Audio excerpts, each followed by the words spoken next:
La force de frappe d'On du Feu, revenant tout juste de sa victoire dans le système de Lambton, avait été frappée de façon inattendue par une puissante tempête Warp et fut détournée de sa route vers l'espace contrôlé par les Impériaux. La calamité totale fut évitée grâce aux compétences de leur navigateur principal Nostromo, et seule une frégate fut perdue au profit de l'Empyrée en ébullition, tandis que la barge de bataille des Salamanders, le Pyre of Glory et le croiseur léger Admiral Gregorius ont été refoulés dans le Maelstrom en avant du front de tempête et forcés de revenir dans l'espace réel dans la stabilité relative des hauts fonds de Kala à l'intérieur des limites du Maelstrom. Avec leur champ de Geller sur le point de s'effondrer et leur moteur en panne, les deux vaisseaux loyalistes se sont retrouvés sur l'orbite extérieure des limites de Kala pour être réparés et remis en état.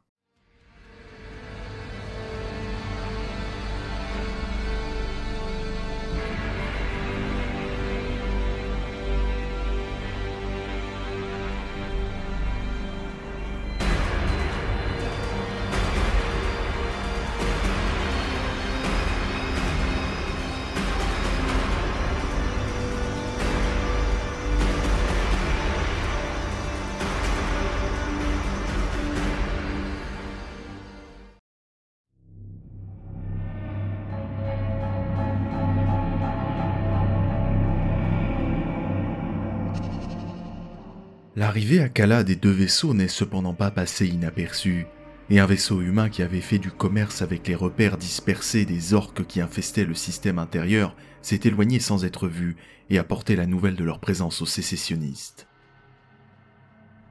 Le croiseur d'attaque des Astral Claws, l'Hyrcania, était toujours dans la région, ayant trouvé sa base d'attache sur Chaprias détruite. Son maître, l'archi-centurion Karnak Commodus des Astral Claws, avait soif de vengeance et d'une chance d'obtenir les faveurs de son seigneur. Seul, cependant, l'unique croiseur d'attaque de Commodus avait peu de chances de s'attaquer avec succès aux loyalistes blessés, et il chercha donc désespérément de l'aide pour affronter l'ennemi alors qu'il était encore isolé. Son message astropathique crypté trouva un allié inattendu dans le Phaeton's Wrath, barge de bataille du chapitre des Executioners, et les escadrons de frégates de classe Gladius lui servant d'escorte, et qui s'approvisionnaient dans le monde océanique inhabité de Déluge, au bord de l'amas de Magog. Le groupe de combat combiné a alors attaqué les navires loyalistes qui se dirigeaient vers le point de transfert Warp à Kala pour reprendre leur voyage mouvementé, leur réparation enfin terminée. La bataille fut rapide et âpre, l'admiral Gregorius ayant été détruit et réduit en pièces dès la première salve de canon des sécessionnistes, bien que le Pyre of Glory se soit rapidement révélé être une proie beaucoup moins facile. Il repoussa les premiers assauts d'abordage et détruisit 2 des frégates attaquantes, mais le feu nourri du Phaeton's Wrath a réussi à désactiver entièrement les propulseurs de la barge de bataille des Salamanders après une bataille de 3 heures. La laissant pour morte dans l'espace. Le Pyre of Glory étant désactivé, Tulsa Kane, le maître des Executioners, a envoyé un signal Vox au vaisseau des Salamanders et leur a offert la possibilité d'une reddition honorable, se portant garant de leur passage de la zone de guerre sous serment de ne pas reprendre les armes dans le conflit. Pelas Mirsan, commandant de la force des Salamanders, a accédé à cette demande, malgré les réticences de certains de ses subordonnés, sachant qu'autrement sa force serait détruite sans qu'il puisse riposter contre son ennemi. Pelas Mirsan était un commandant sage et un vétéran très expérimenté, et savait que le sacrifice vain de sa force ne servira à rien d'autre qu'à profiter aux ennemis de l'Imperium. Ayant lui-même combattu aux côtés du chapitre des Executioners des siècles auparavant en tant que néophyte scout, il s'est fié à leur serment de garantie.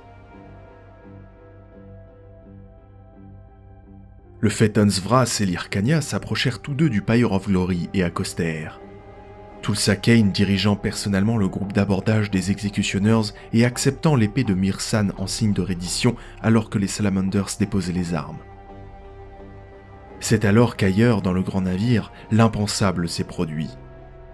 L'archi-centurion Commodus avait dirigé sa propre équipe d'abordage pour s'emparer des armureries du Pyre of Glory, et grâce aux conditions de la reddition, il n'y eut pratiquement aucune opposition.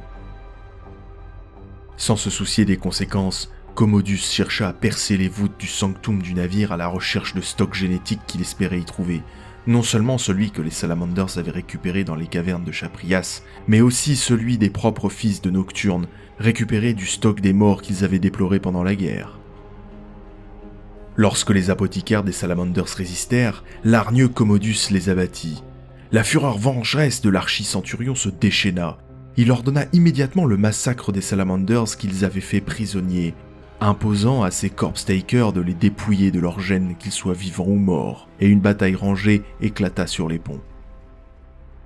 Alors que les rapports arrivaient dans la salle du pont, Tulsa Cain était furieux de cette entreprise meurtrière. Voyant cela, Myrsan pensa avec sagesse que les exécutionneurs n'avaient peut-être pas pleinement connaissance des inimitiés, de l'hérésie et du blasphème que les Astral Claws en étaient venus à embrasser,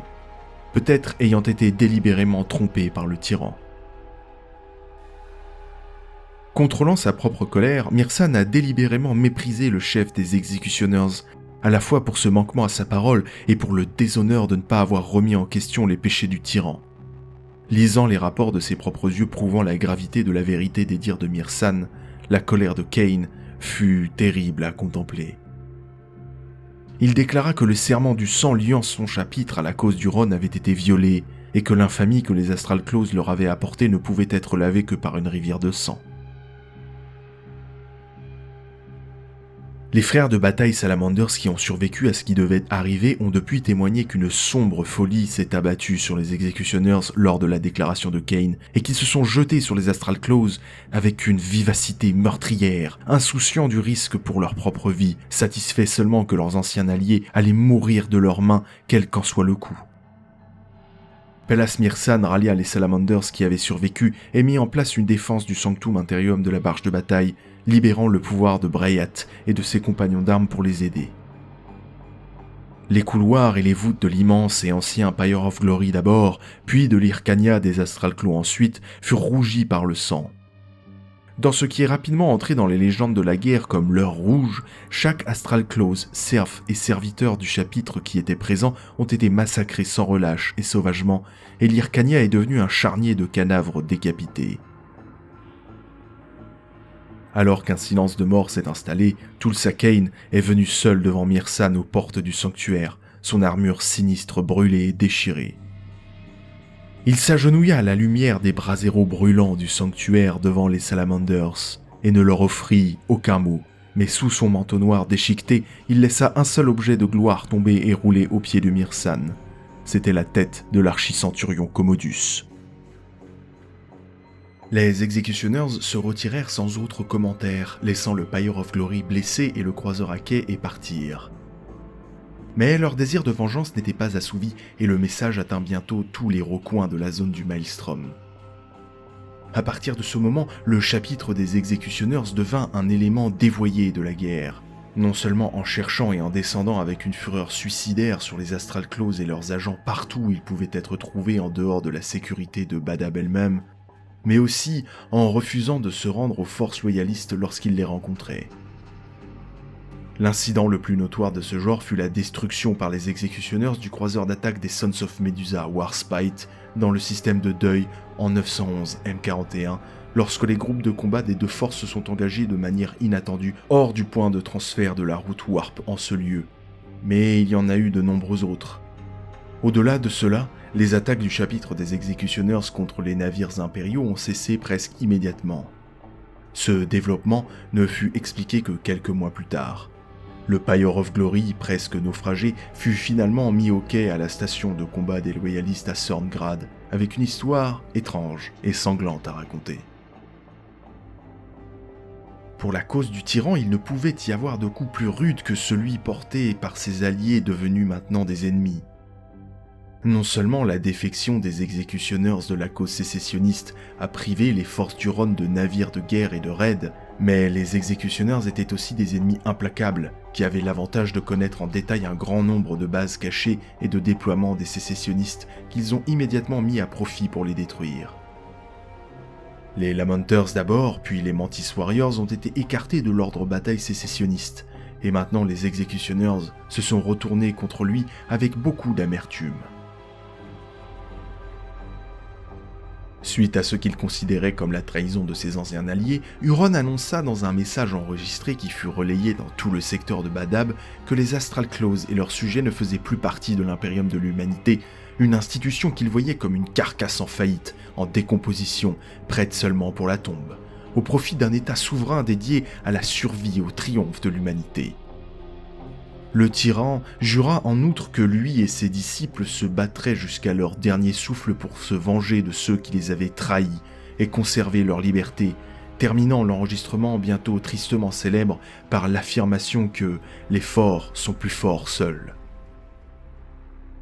Peu après, dans les domaines restants d'Huron, tous les signes et symboles de l'autorité, de la culture et de la croyance impériale ont été mis à bas dans une tempête d'iconoclasme, et les exécutions massives sur Badab Primaris de clercs et de fonctionnaires, dont la plupart étaient restés largement ignorants de la cause et de la nature réelle de la guerre, auraient duré de nombreuses semaines sans interruption. Jusqu'à ce moment, il faut se rappeler que bien que les sécessionnistes de Badab aient été déclarés hérétiques par l'Imperium, dans les mondes qu'ils contrôlaient, la vie établie avait continué comme elle l'avait fait pendant de nombreux siècles, et le culte de l'Empereur Dieu avait été maintenu. Les prélats qui s'étaient ouvertement opposés à la sécession avaient été supprimés et remplacés par ceux qui étaient plus favorables à la cause du tyran, et des millions de personnes continuaient à vivre leur foi sans entrave, alors que les défenseurs natifs du secteur croyaient assez naturellement qu'ils se battaient et mouraient dans une bataille contre l'hérésie plutôt qu'en son nom.